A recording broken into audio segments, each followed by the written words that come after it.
Hello friend, हमारी आज की कहानी है आजकल की बहुएं।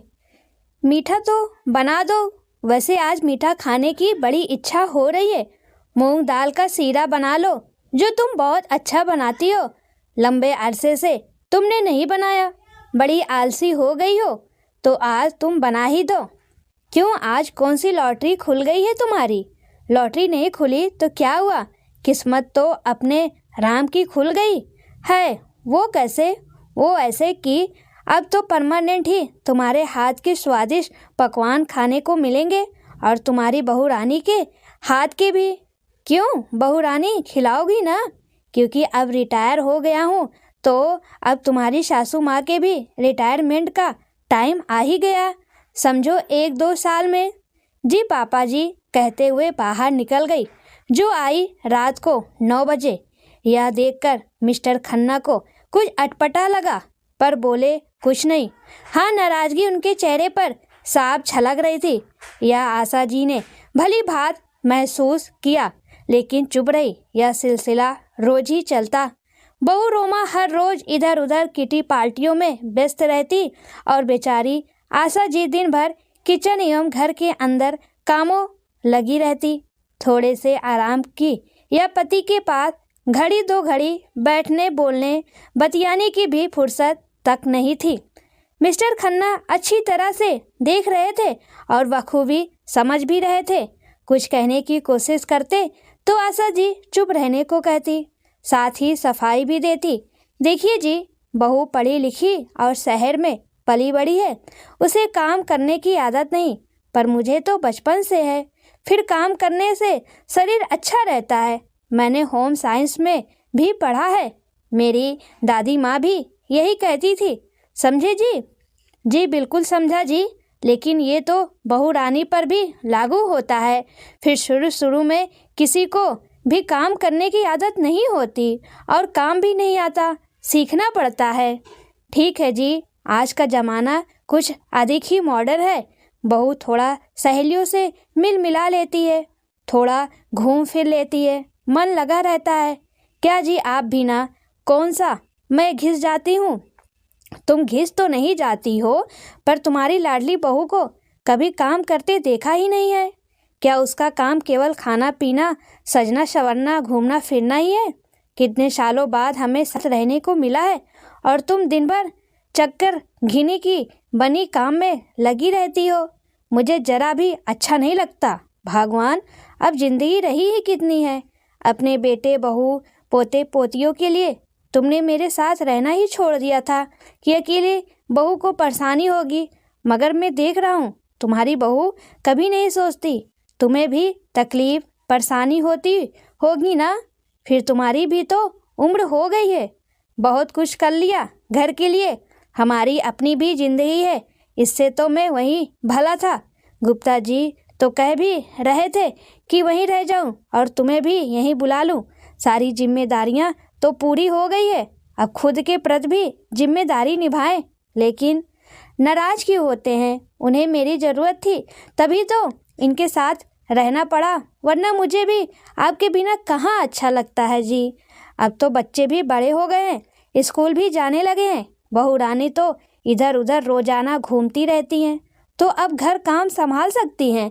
फिर तुम क्यों सारा दिन खटकती रहती हो?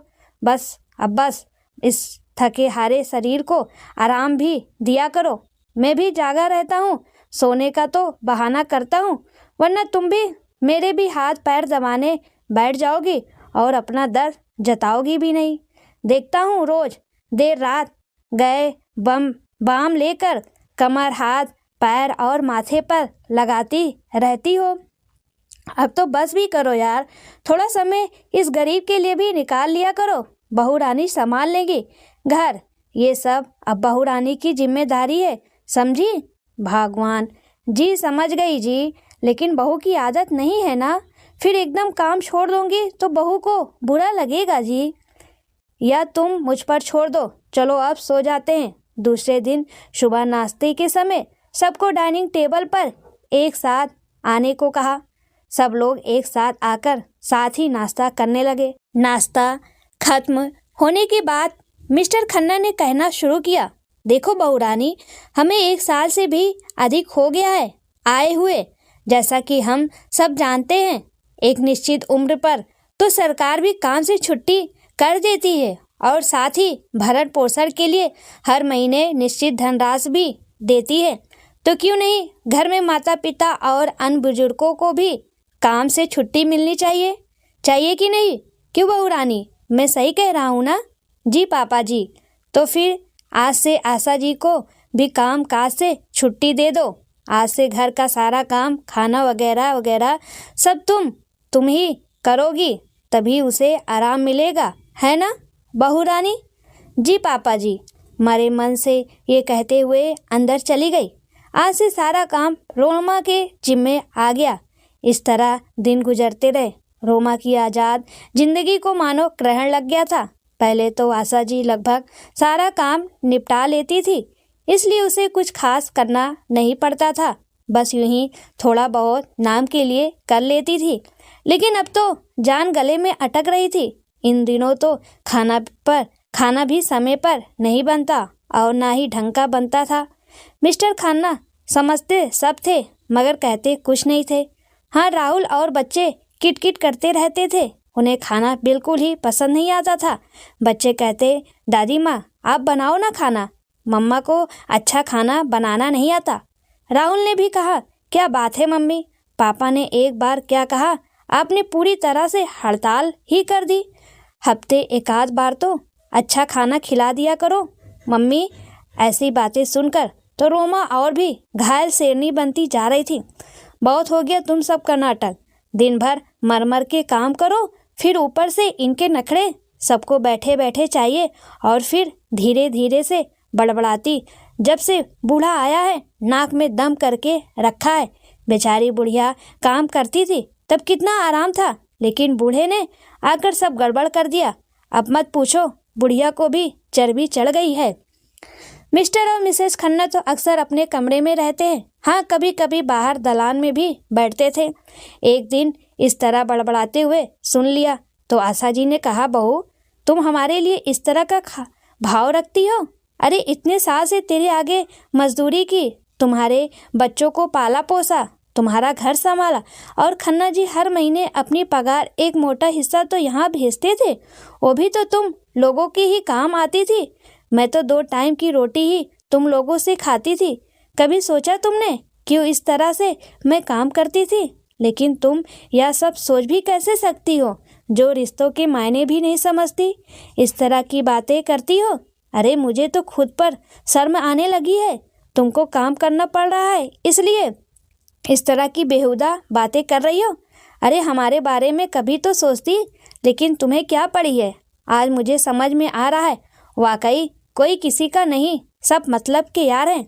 मैंने अपनी माँ को अक्सर कहते सुना है, काम वाला है चाम वाला नहीं। कितना सच है, वाकई काम प्यारा है, व्यक्ति नहीं। आज मैं काम नहीं करती हूँ, खन्ना जी भी रिटायरमेंट के बाद यहाँ आ गए तो अब पैसे भी नहीं आते। और मैं भी जब तक नौकर की तरह लगी रही तब तक अच्छी थी, मगर अब हम दोनों की गिनती केवल बुढ़ा बुढ़िया में रह गई है। कुछ पूछने पर बात बात में ये कहा जाता है, चुपचाप बैठे रहो, क्या करना है आप लोगों को? जब देखो बीच में टपकते रहते हैं। हमारी लाइफ में दखल अंदाजी मत करो, हमें चैन से जीने दो। न खुद काम करते हैं और न ही किसी नौकर को टिकने देते हैं। इस तरह की बातें करने हो मन को चुभ जाती है, भीतर ही भीतर करने लगती है। लेकिन हमने कब कहा कि नौकर मत रखो, या तुम ही रोज ही खर्च पूरा ना पड़ने का रोना रोते रहते हो? तो हमने कहा था काम भी कितना है, नौकर की क्या जरूरत है? वो तो ठीक है, लेकिन मैं अकेली इतना सारा काम कैसे करती? पापा जी ने तो मम्मी जी आपको भी मना कर दिया। तुम्हारी मम्मी जी अकेले कैसे करती थी? मैं भी तो करती थी। अच्छा, तुम्हें काम करने की फुर्सत थी?